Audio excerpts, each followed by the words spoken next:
Excellent début de semaine à vous tous. Bienvenue dans cette édition. Le vice-président de la République, Temboko Mélié Kone, est à Abu Dhabi en mission dans le cadre de la 15e édition de la semaine de la durabilité du 14 au 19 janvier prochain. Temboko Mélié Kone s'est entretenu ce dimanche avec le président fondateur de la grande société émirati d'énergie renouvelable, Amea Power. Le point de Viviane Aimé. Représentant le président de la République Alassane Ouattara à la 15e édition de la semaine de la durabilité d'Abu Dhabi aux Émirats arabes unis, le vice-président de la République Kone Temboko Mélié a eu un entretien ce dimanche 15 janvier avec le président fondateur d'Amea Power, l'importante société d'énergie renouvelable dont le siège est à Dubaï aux Émirats arabes unis. Au menu des échanges, la réalisation de plusieurs grands projets d'équipement en énergie renouvelable en Côte d'Ivoire. Nous avons eu le plaisir de rencontrer son Excellence, Monsieur le Vice-président, Monsieur le Secrétaire général du gouvernement et Monsieur le Ministre de l'Énergie. Nous sommes très motivés d'entamer un investissement en Côte d'Ivoire et c'est un pays dans lequel nous souhaitons augmenter notre exposition au fur et à mesure dans les énergies renouvelables. Nous commençons tout d'abord par le projet de Bondoku, qui est un projet solaire de 50 MW et que nous développons avec le ministère de l'Énergie ivoirien.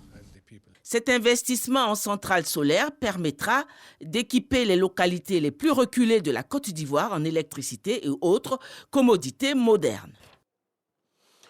On se rend à Dimokro. Le ministre des Eaux et Forêts lance la campagne nationale de lutte contre les feux de brousse, troisième cause de dégradation des forêts. L'édition 2023, la 27e de cette initiative gouvernementale qui met l'accent sur la sensibilisation, va renforcer la protection de la forêt par des lois. C'est ce que nous apprend Léon Brou.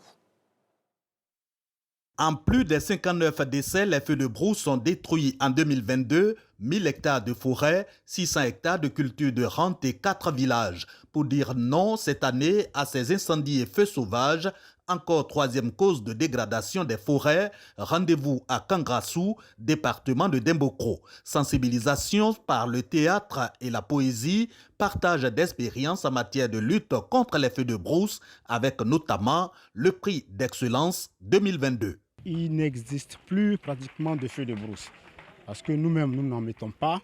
Et pour commencer par les pare-feux, et depuis les feux précoces pendant le mois de novembre. Reboisement, pare-feu et fin de feu sauvage en saison sèche. À ce modèle de lutte contre les feux de brousse adhère le Nzi, une des régions les plus chaudes. Engagement signé chefferie, élus et cadres, y compris le ministre-gouverneur du district autonome des Lacs. Vulgariser les textes afin que la population s'en approprie. Sensibiliser la population. Réprimer en cas de besoin par les comités villageois dûment habilités et les services compétents de l'État. Activer les comités d'autosurveillance et assurer leur formation par les experts des eaux et forêts. Côté ministère des Eaux et Forêts, le défi est national. Passer de moins de 3 millions à 6 500 000 hectares de forêt en 2030. La campagne qui s'achève en mars 2023, donc renforcée par des outils légaux de répression contre les feux de brousse et les incendies de forêt. C'est de réveiller le Comité national de défense de la forêt et des feux de brousse, mis en place depuis 2012.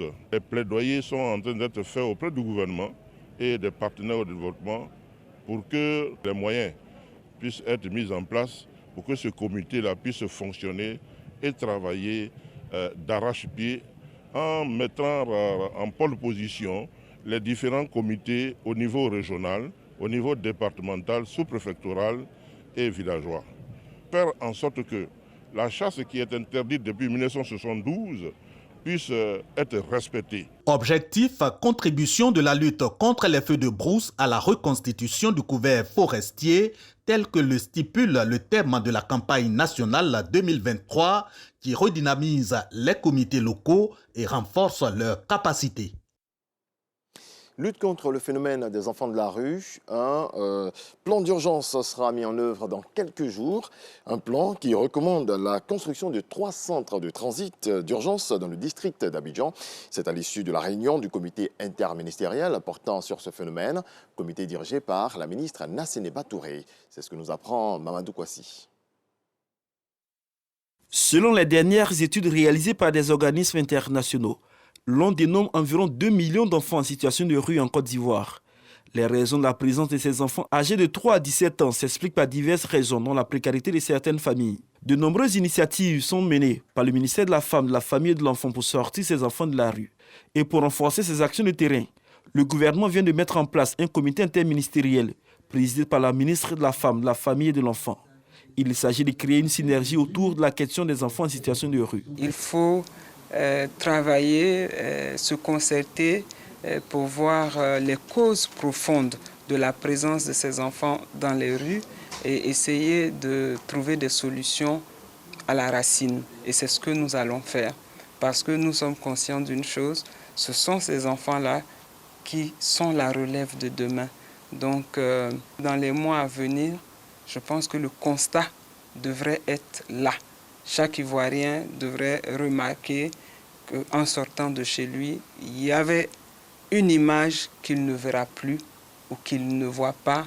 Je voudrais lancer aussi cet appel à toutes les populations de Côte d'Ivoire de s'associer à l'État pour que nous puissions retirer ces enfants. La présence des ministères techniques, notamment les ministères en charge de la santé, de l'éducation nationale, de l'enseignement technique, de la justice et de la sécurité, vient renforcer la prise en charge et la réinsertion de ces enfants sortis de la rue.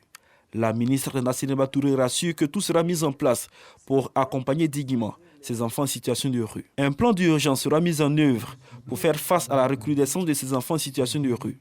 Ce plan prend en compte la construction de 3 centres de transit d'urgence à Abidjan pour servir de bureau d'écoute et d'orientation. Des actions qui viendront renforcer les 531 maraudes réalisées par le ministère de la Femme, de la Famille et de l'Enfant depuis 2020. Dans le reste de l'actualité, au Burkina Faso, une 50aine de femmes ont été enlevées entre le 12 et le 13 janvier par des djihadistes présumés à Arbinda, dans le nord du pays, selon des sources locales. Un premier groupe d'une 40aine de femmes ont été enlevées jeudi et un autre d'une 20aine le lendemain. Comme Arbinda est sous blocus et connaît des problèmes d'approvisionnement, ces femmes étaient parties en brousse pour cueillir des plantes pour se nourrir. C'est là qu'elles ont été enlevées. L'alerte a été donnée par 5 femmes qui ont pu échapper à leurs ravisseurs. Les recherches sont toujours en cours selon des sources locales. Un mois après les révélations sur le scandale de corruption Qatargate au Parlement européen, les députés se réunissent en session plénière du 16 au 19 janvier prochain. Il est notamment question d'examiner la levée de l'immunité des 2 eurodéputés mis en cause. Merci à vous tous de votre attention. C'est donc la fin de ce point de l'actualité. On se retrouve à 7h.